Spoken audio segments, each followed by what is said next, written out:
Mangga dibagikan ayat kalau ini jelas tak? Kalau ini jelas? Kira jelas. Ini tambahannya.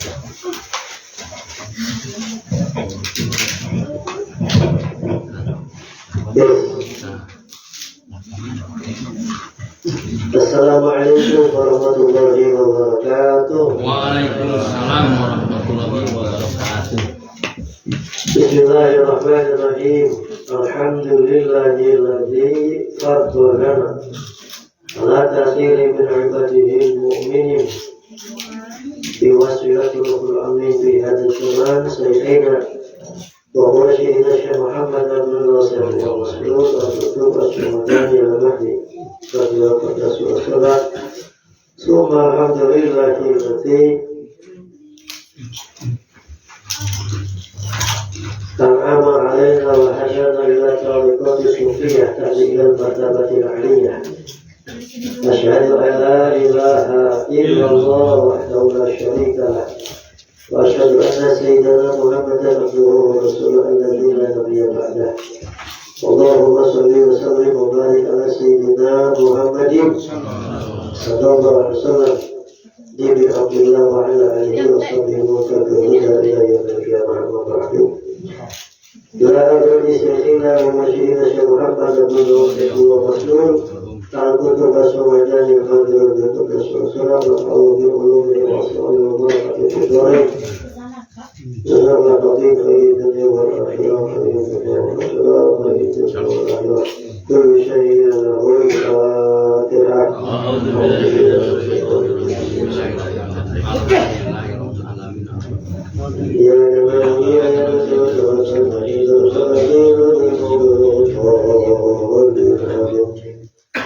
Ya sana saya hormati Hadratul Mukarram Guru Agung Bangsa Maaf Mursidi wa Mursidina Subhan Aliyatina Nusana Tauhibu Kurudina Abdullah Hayatina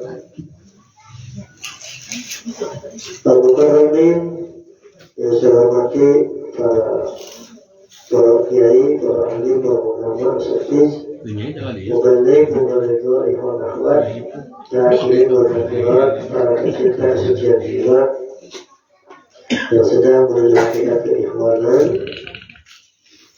Kita berdoa kepada Allah, berwasilah kepada Syekh Mursyid kita Bangsa Maaf.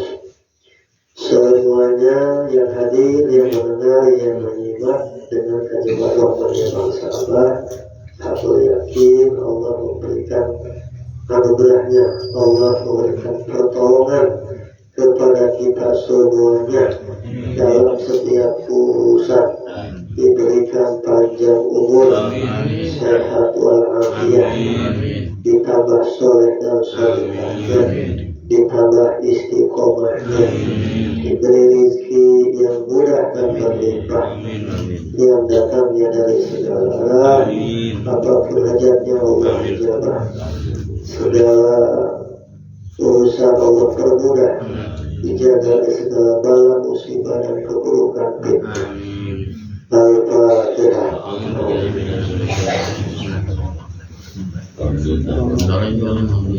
Surat Al-Ladzina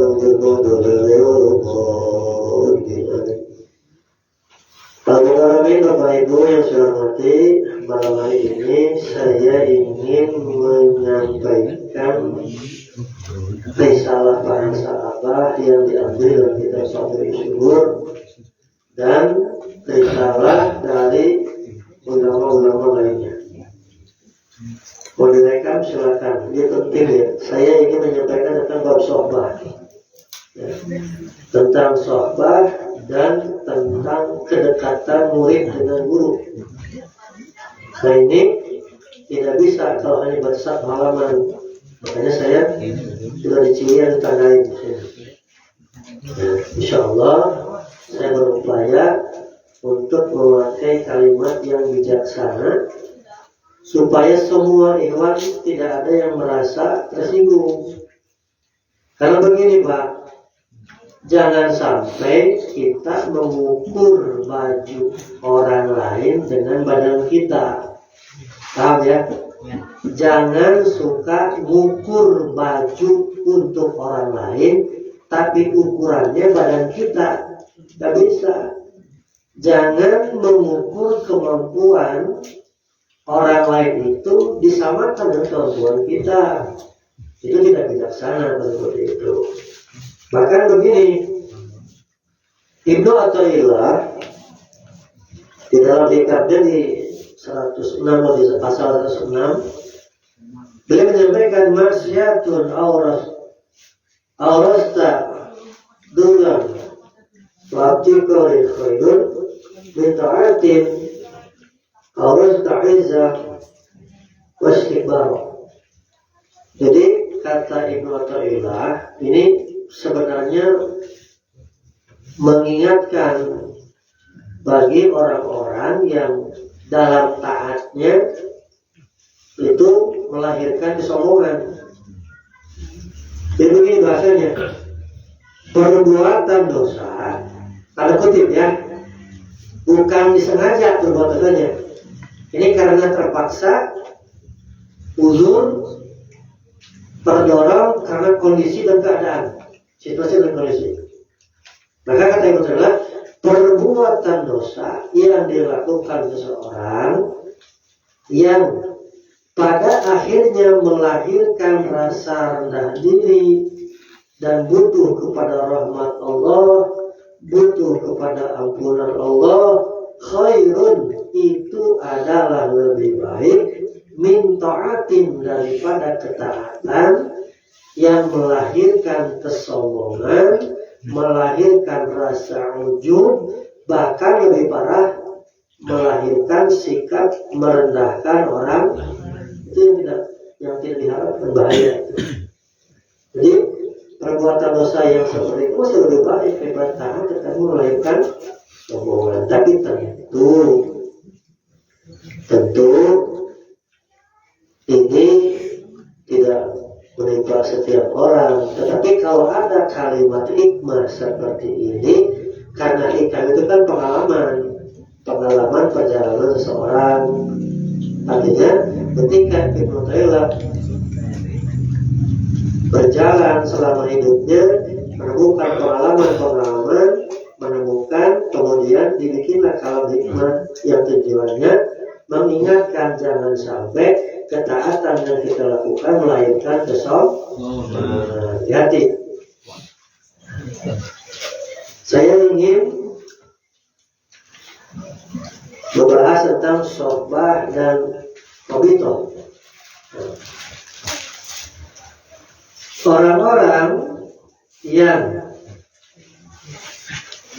masuk ke dalam thariqah atau orang-orang yang belajar thariqah, orang-orang yang berthariqah dengan thariqah yang mu'tabarah, dibimbing oleh Syekh Mursyid Kamil Mukammil yang hidup, dibina dengan ilmu tasawuf yang benar, kelas rujukan kitabnya, maka orang-orang seperti ini dia masuk ke dalam makom golongan orang-orang khusus. Karena ada tarekat yang mohon maaf tidak jelas ngakunya tarekat, ketika ditanya mursyidnya siapa, oh mursyidnya tidak ada. Kitab rujukannya apa saja. Amalannya apa ya, begini. Itu dikatakan tarekat, tapi mungkin baru tabarok. Maka ketika berbicara orang-orang yang masuk ke dalam tarekat mu'tabarok, mu'tabarok itu sesuai syarat, sesuai dengan aturan agama dan negara, dibina dengan ilmu yang benar, kitab tasawuf rujukan yang jelas, dibimbing oleh guru mursyid Kamil Mukammil yang masih hidup, maka orang ini masuk ke dalam golongan makom khusus. Nah, ada dua hal yang bisa menyebabkan orang tersebut turun kembali ke makom umum. Ya, dua penyebabnya. Pertama, si murid tersebut tidak pernah sohbah. Kalimat jadi begitu. Murid tersebut tidak pernah sohbah. Satu. Ya. Kedua, murid tersebut tidak mau bersilaturahim garis miring bergabung dengan sesama murid. Dua. Ijin, tolong kasih Google lah, karena berbicara sohbah itu panjang. Ini sengaja.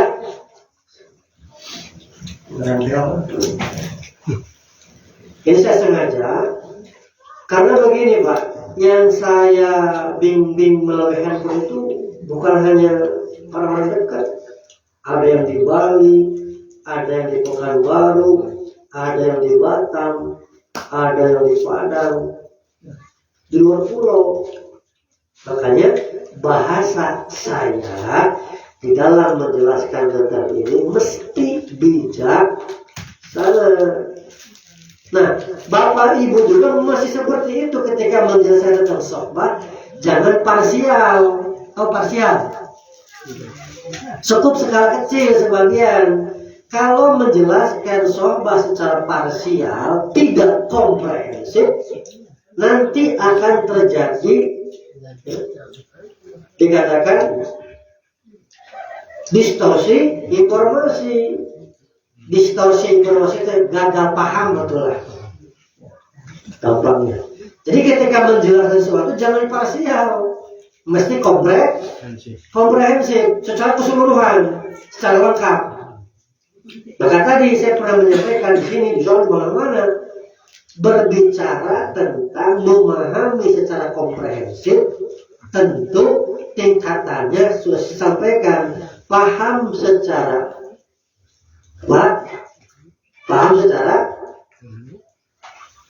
bersampaikan, misalnya kan ada paham secara komprehensif. Banyak lagi ya, nanti bingung, nanti terlalu jauh. Pokoknya paham ya. Pahami tentang sohbah, pahami tentang rabito secara lengkap. Maka berbicara tentang lengkap tidak cukup hanya satu asal misalnya atau satu kitab, tidak, tetapi cari, gali, temukan, pahami secara translasi, secara interpretasi, secara lagi paham secara ekstrapolasi, paham secara intrapolasi. Di dalam paham itu sudah 4, tapi saya jelaskan nanti bingung lagi. Ini masih supaya tahu saja. Paham secara translasi, interpretasi, intrapolasi, ekstrapolasi itu dalam hal pemahaman, sehingga ketika paham secara 4 item ini tidak akan terjadi distorsi informasi. Ini mahasiswa nih mestinya nih, ada mahasiswa nih. Siswa tinggi, Alif. Ya, kudu ngaji, kudu benar. Nah, kembali buat tadi, 2 perkara yang menyebabkan seseorang tersebut kembali ke makom umum. Berdasarkan apa? Dalil dari para sahabat. Ini ada di halaman 5. Ya, nih. Nah, nih, ada kelihatan halaman 5 versi analog. Nih, kecil itu. Dilihat handphone, kelihatan. Seratanan teh jelas. Tidak apa-apa, yang paling jelas. Jadi bukan mau membaca proof ini teh, ya, jelas ya. Nah, ini begini kalau sahabat. Halaman 5 baris ke-5 dari atas. Ya. Kata para sahabat begini. Man talabal maula fayatruku suhbatal masayyi wal fuqara'i wal wusuli ilaih fayaqulu dzalika sababa ruju'ihi ilal maqamil umumiyah. Ini tentang sholat. Man tolabal maula. Apa artinya? Barang siapa orang yang mencari Tuhan, atau bahasa lainnya orang yang sudah ditalqin, yang sudah mengucapkan munajat ilahi anta maksudi, fayatruku sohbatal masyayikh, tetapi ia meninggalkan sohbah dengan syekh mursyidnya. Wal fuqara'i, fuqara di sini adalah sesama murid thariqat. Wal usuli ilaih, ini betul termurad. Kalau ada yang beredar usulin, padahal usuli kalimat aslinya. Wal usuli ilaih, dan orang-orang yang sudah diusulkan oleh gurunya. Ya. Maka dari kasabah sebab itu menjadi penyebab ia kembali ke makom umum. Jadi dua penyebabnya: tidak pernah sohbah dengan guru musyidnya, dua, tidak pernah bersilaturahim dengan sesama murid thariqat. Pak, silaturahim apakah terbatas? Tidak. Kalau Anda orang jauh dari Batam, dari Bali, Pekanbaru, Riau, Sumatera, dan dimanapun berada, silaturahim dengan via handphone termasuk silaturahim. Assalamualaikum Pak Ahmad, gimana Pak Ahmad, silaturahim termasuk. Jadi jangan disempitkan dengan pemikiran kita silaturahim itu. Ya. Nah, tenang Pak. Aduh, kicing. Seketika wajah anak kicing, wah, tenang. Sohbah itu ada dua. Satu disebut sohbah sugro atau bahasa lainnya sowan. Dua, sohbah kubro. Sohbah kubro itu bukan sowan, tetapi hanya menyamakan frekuensi secara rohani. Ini kita kupas. Apa itu sohbah sugro? Ini catatan saya ini, hasil utama dari tahun 2019 Pak saya mengutip ini. 2019. Oh, sekarang saya baca seluruhnya. Apa itu sohbah sugro? Kalaupun berbeda boleh silakan. Tapi ini adalah buah pemikiran saya. Ya, nggak apa-apa berbeda. Sohbah sugro atau bahasa lainnya sowan kepada guru mursyid adalah seorang murid yang datang secara fisik menghadap kepada syekhnya. Ia duduk dengan ta'liman wa takriman, penuh pengagungan, hormat, duduk. Tidak duduknya warawiri pekotoan kawan, bukan. Duduk dengan penuh hormat, takdim di depan guru. Untuk apa? Untuk mendengar nasihat, mendengar petunjuk, mendengar curahan ilmu Allah melalui lisan sucinya, yang endingnya, yang akhirnya hasil dari sohbah itu mesti menjadi murid yang muttaba'ah, murid yang mau ikut. Jadi puncak dari sohbah sugro itu murid yang ikut. Ini yang menjadi ironis, seakan kontradiktif saya katakan. Sohbahnya rajin tapi perilakunya bertolak belakang dengan guru.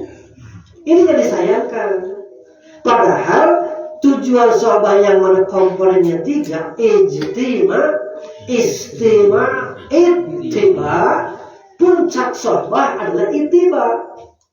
Puncak sohbah sugro atau puncak dari hasil kita sowan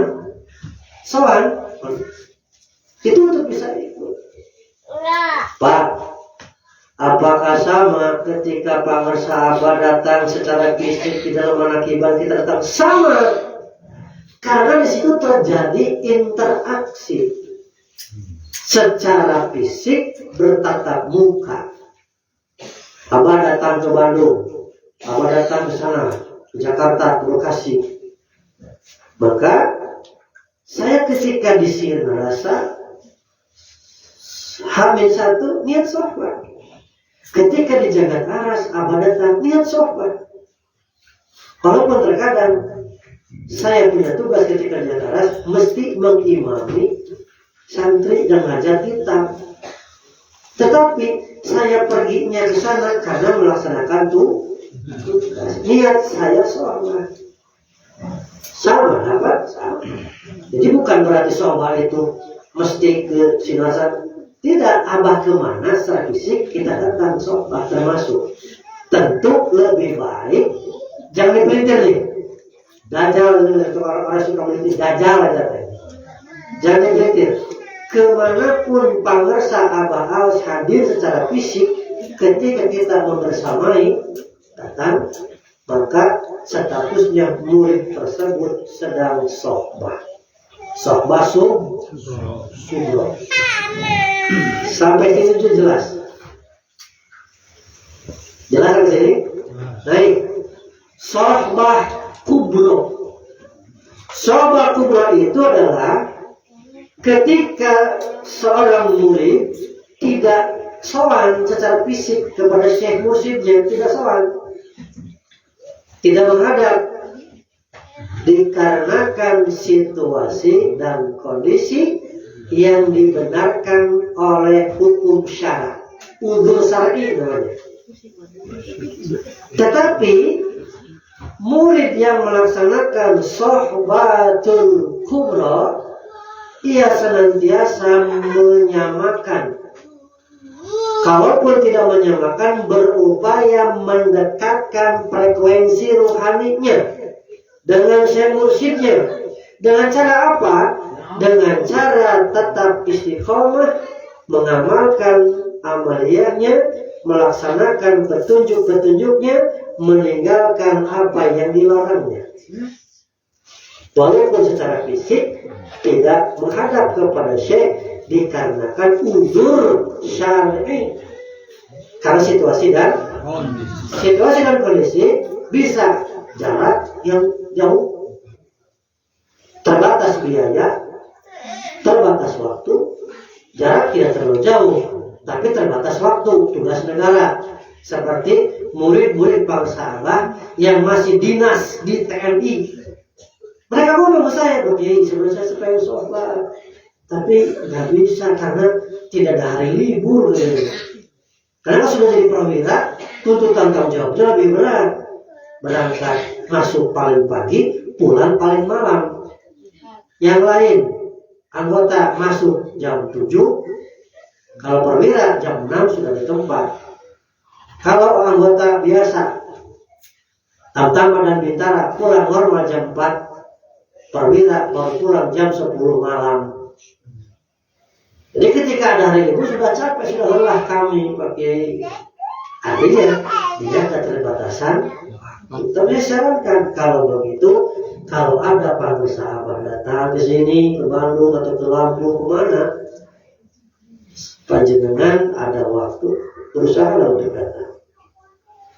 Nah itulah udzur syar'i yang boleh membolehkan sohbatul kubro.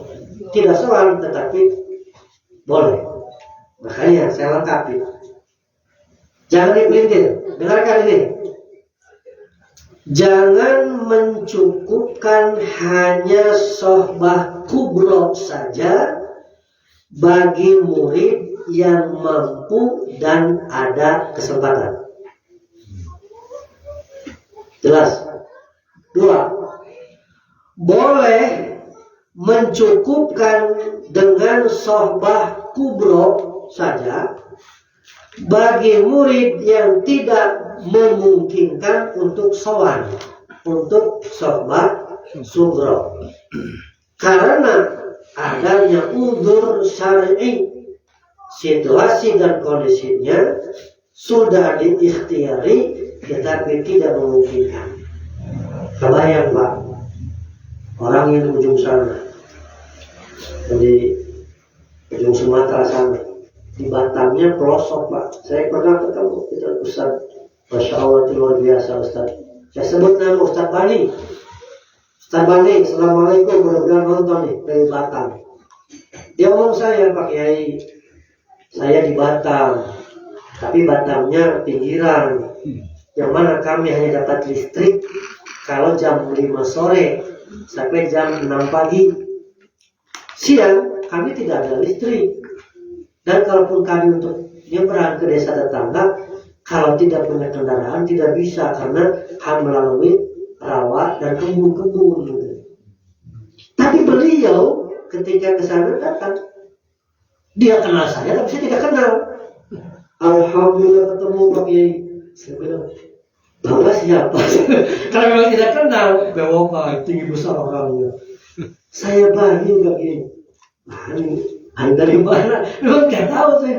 Saya sering nonton video-video Kiai. Oh kalau gitu ya. Bapak kenal saya belum kenal Bapak. Kok di mana? Saya Bapak Batam Pak. Cerita Pak. Termasuk yang di NTB sana. Ketemu saya Kakak Bro.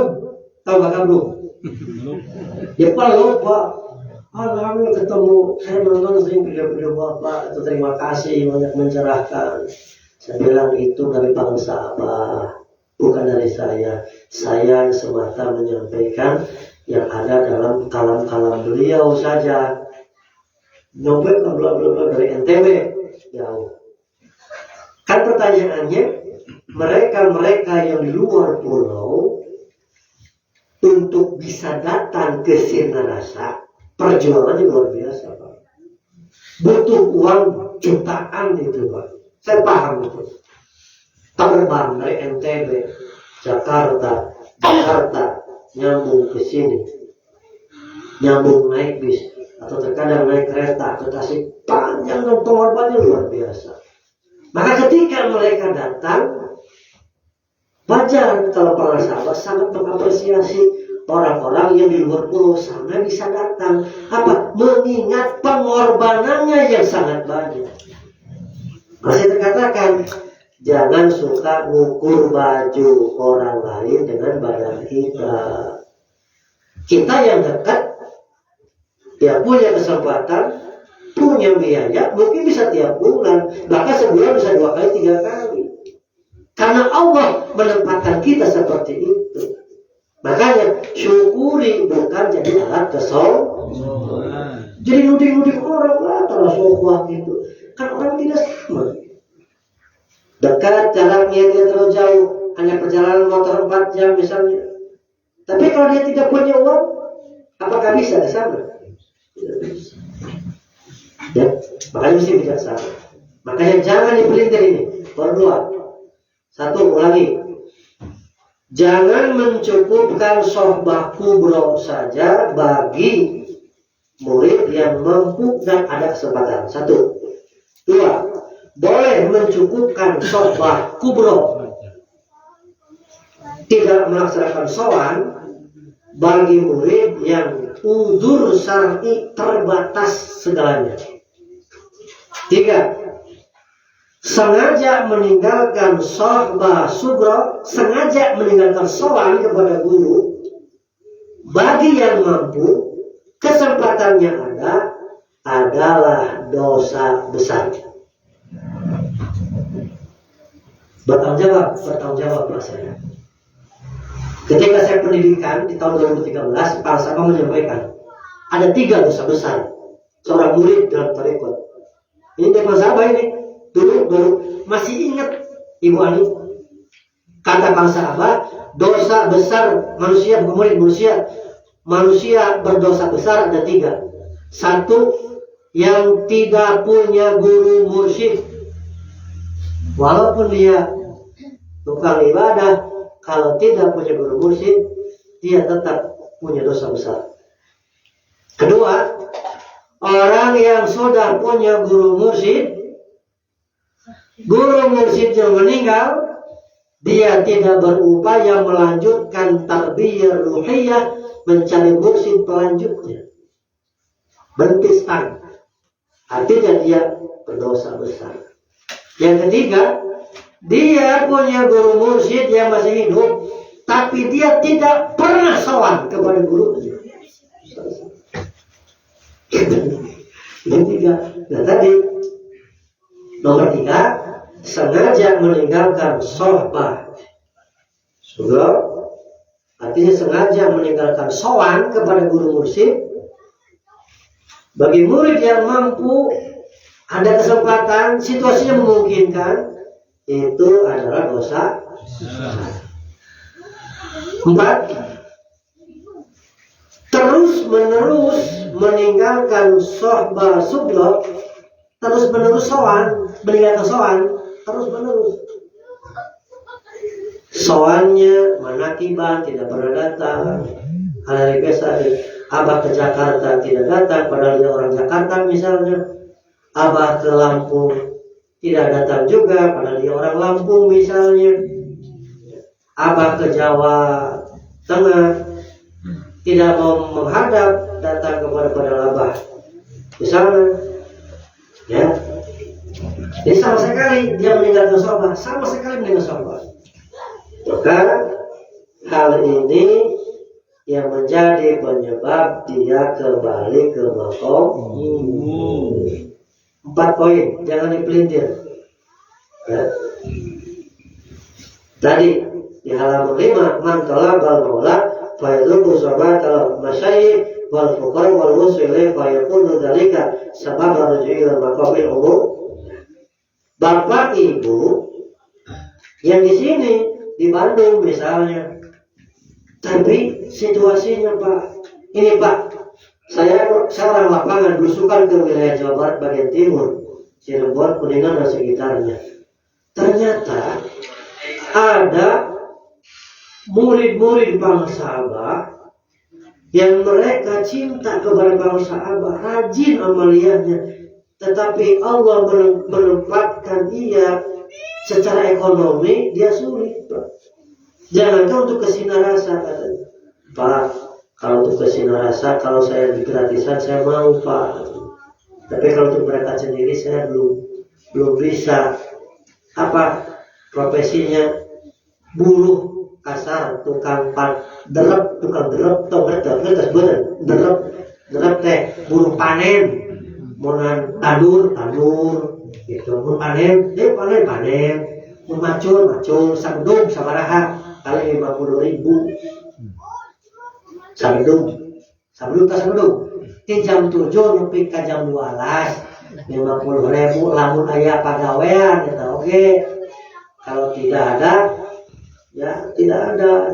Makanya kalau ada yang ngajak gratis saya mau, Pak. Artinya kita mesti bijaksana menerangkan tentang ini. Walaupun jaraknya tidak terlalu jauh, kondisi ekonominya tidak memungkinkan. Ada yang ekonominya memungkinkan, tidak punya waktu. Seperti tadi, ya kaum pekerja misalnya punya majikan, sebenarnya jatah libur, dipanggil lagi. Jenal wayahna antar bapak ke Jakarta, waduh, padahal libur. Itu masuk uzur, nggak apa-apa. Jangan berkecil hati. Yang tidak boleh itu longgar waktunya, ya, kondisi uangnya bisa, tidak ada halang di ini sengaja mual ya, itu sengaja, beda lagi urusan itu. Ya. Jadi bagi orang-orang yang ini mudah-mudahan ditonton banyak orang nih. Orang-orang yang ada uzur syar'i, jaraknya jauh, kalaupun datang butuh biaya yang sangat besar, biaya yang sangat besar tidak punya atau belum punya, atau jaraknya pun tidak terlalu jauh tapi waktunya tidak ada.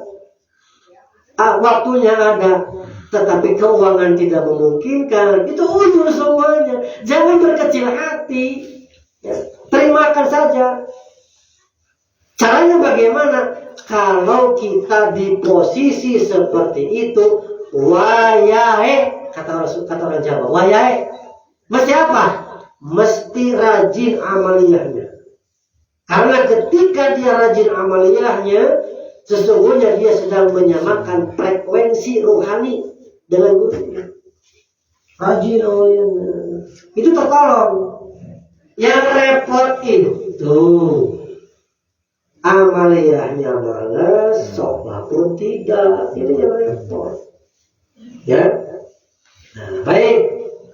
Nih, makanya halaman 5 supaya lebih jelas buka halaman selanjutnya. Makanya saya senang pakai begini. Supaya apa? Supaya bisa disaksikan oleh siapa saja yang nonton, yang dengar, yang menerima, bahwa ini yang saya sampaikan bukan buah pemikiran saya pribadi, tetapi tercurah di dalam kitab ini. Saya hanya menyampaikan plus menambahkan referensi-referensi kitab-kitab ulama lainnya.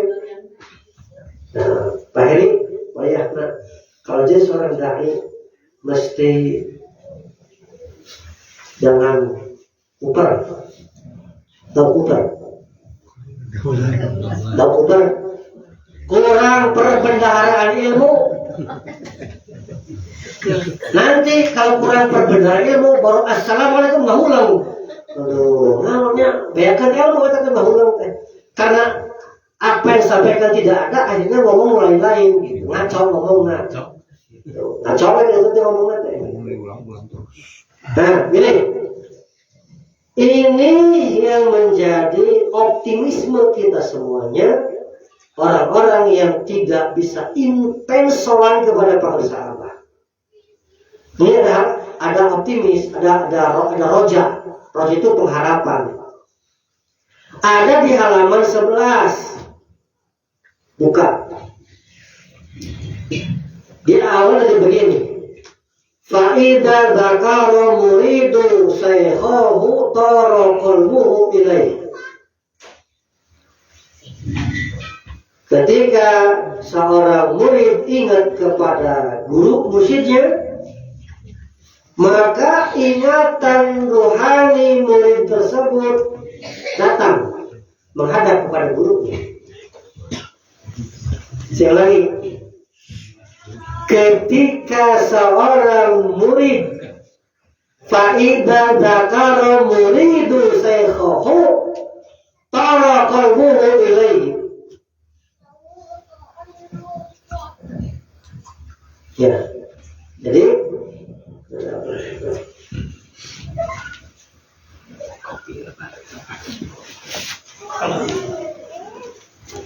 jangan lagi di situ paham. Di mana-mana murid ingat ka guruna, maka eta rohani murid teh ibar terbang menghadap kepada gurunya. Karena yang pakai hanya domirnya adalah domir ini. Maksudnya kepada siapa? Ingat kepada gurunya. Pertanyaannya, apakah cukup seperti itu? Belum.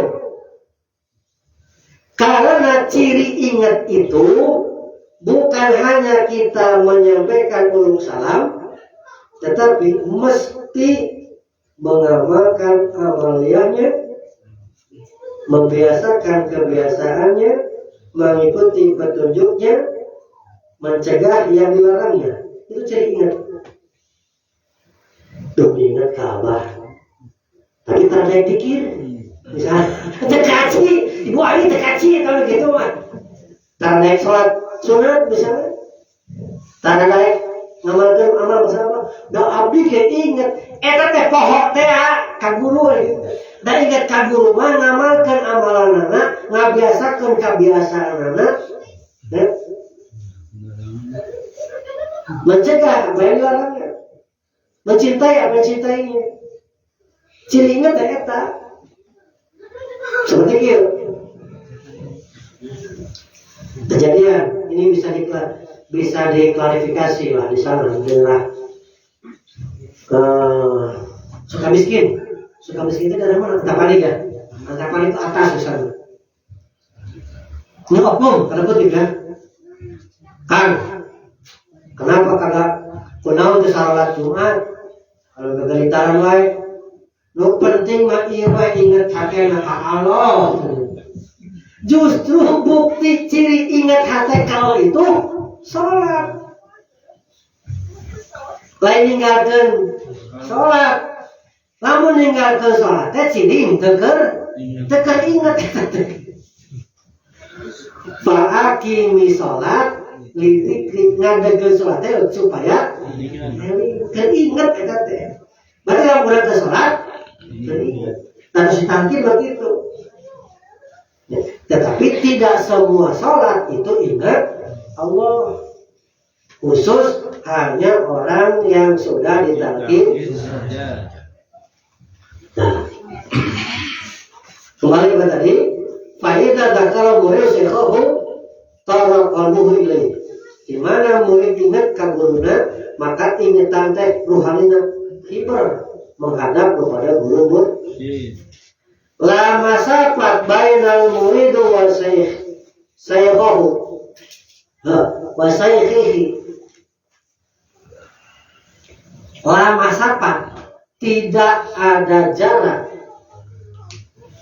bainal muridi wa sayyikhihi, antara murid dengan syekhnya.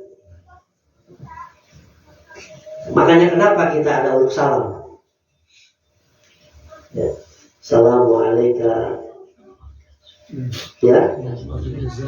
Terus wayaqo bi'amri wayanaiba Rasulullah dan seterusnya. Assalamu alaika. Alika teh halang paharep-harep kieu kate. Cing ngarti karang ieu teh atuh. Tak saya heran, banyak ilmu yang masih disampaikan dijelaskan supaya paham. Kok kemana-mana orang teh itu kadang-kadang. Ini hal-hal yang urgent, yang pokok, yang mesti dipahami oleh murid-murid thariqat. Gitu. Assalamualaikum. Tidak bisa. Kalau salah lama sahabat bainal muridi wa sayyikhihi. Jadi orang jemburu tidak ada jarak. Nah, ini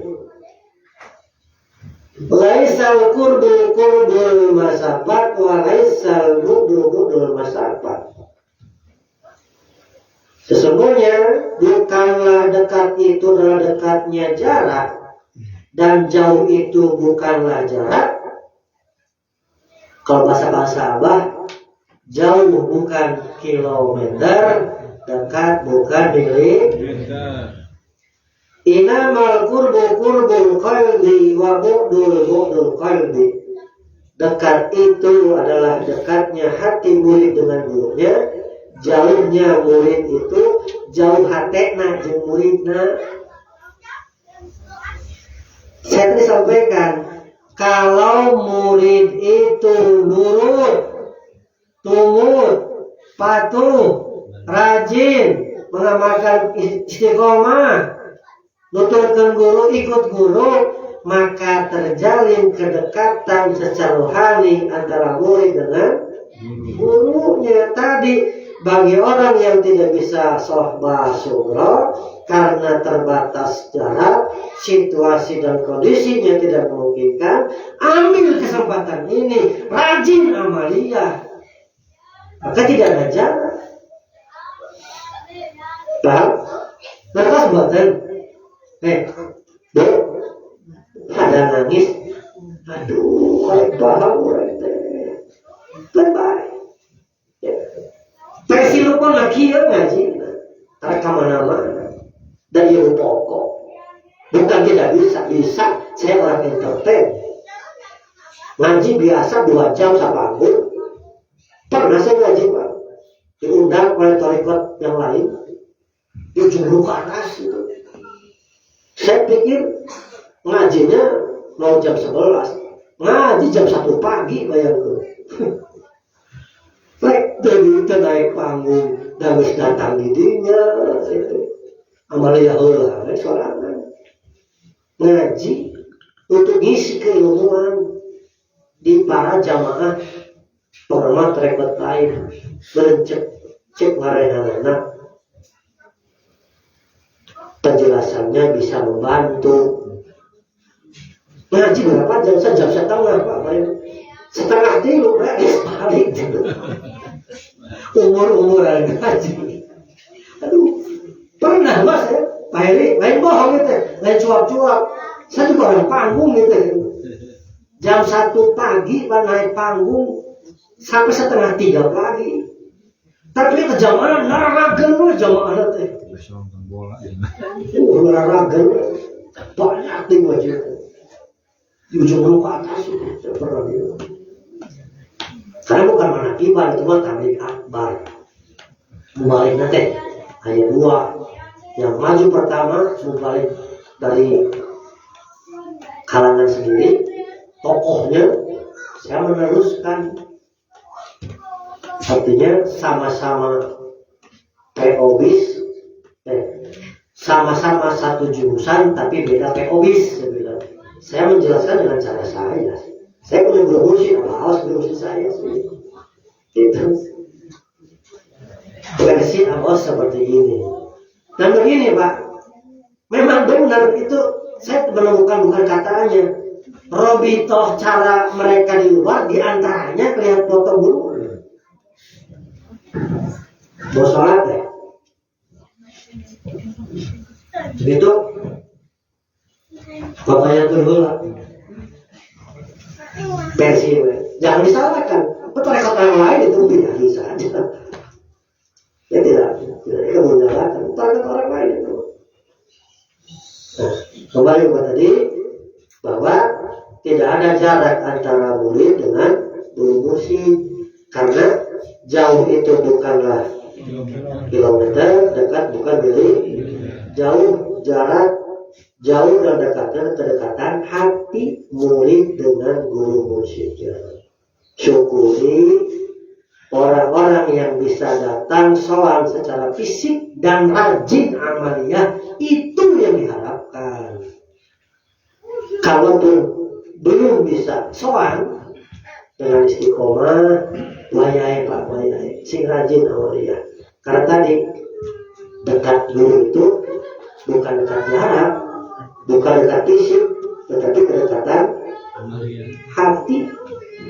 Ketika amaliyahnya dia dikerjakan, petunjuk-petunjuknya dilaksanakan, dia menjalin kedekatan secara ruhani. Enak ya? Jadi tidak menjustis siapapun, artinya silakan ambil kesempatan Anda di posisi mana saat ini. Kalau Anda ada kesempatan, jarak tidak terlalu jauh, uang punya, waktu ada, datang soal ke para sahabat ke Sinarasa. Tetapi ketika Anda walaupun jarak tidak terlalu jauh, kesempatan tidak ada, ke saya apa? Pegawai, alat negara, tidak ada waktu untuk libur, ada libur, dipanggil komandan misalnya. Jadi mesti mengintensifkan. Yang minimal say hello lah dengan orang-orang yang rajin. Mau datang, syukur mau datang. Kalau enggak, assalamualaikum Pak Heri, kumaha Pak Heri. Itu bersilaturahim ya. Pada tadi, man talabal maula fayatruku sohbatal masayyih wal fuqara'i wal wusuli ilaih yakunu sababal ruju'i ila maqamil mungkin. Dinaik soal ke guru mursyid, tidak silaturahim sama ikhwan, tidak eksklusif, merasa eksklusif itu. Jadi sebab itu tentang sohbah, ada sohbah sugro atau sowan kepada guru mursyid, ada juga sohbah kubro, tidak sowan tetapi membersamakan secara batin dengan cara meningkatkan frekuensi rohani dengan amali. Ini Masya Allah Pak, ya Allah, saya kasih curhat coret karena dari hal ini juga. Bagaimana caranya supaya semua yang mendengar ini sadar diri Saya di posisi mana ini? Tinggal pilih. Artinya saya menyampaikan tujuannya mengedukasi, bukan menjustifikasi. Kan dakwah itu mesti mengedukasi, bukan menjustifikasi, apalagi memprovokasi. Dakwah itu mesti mendidik, bukan menghardik, apalagi membidik. Saya jelaskan ke ujian. Nggak akan benar dakwah seperti itu. Jangankan bercahaya untuk orang lain, untuk dirinya juga.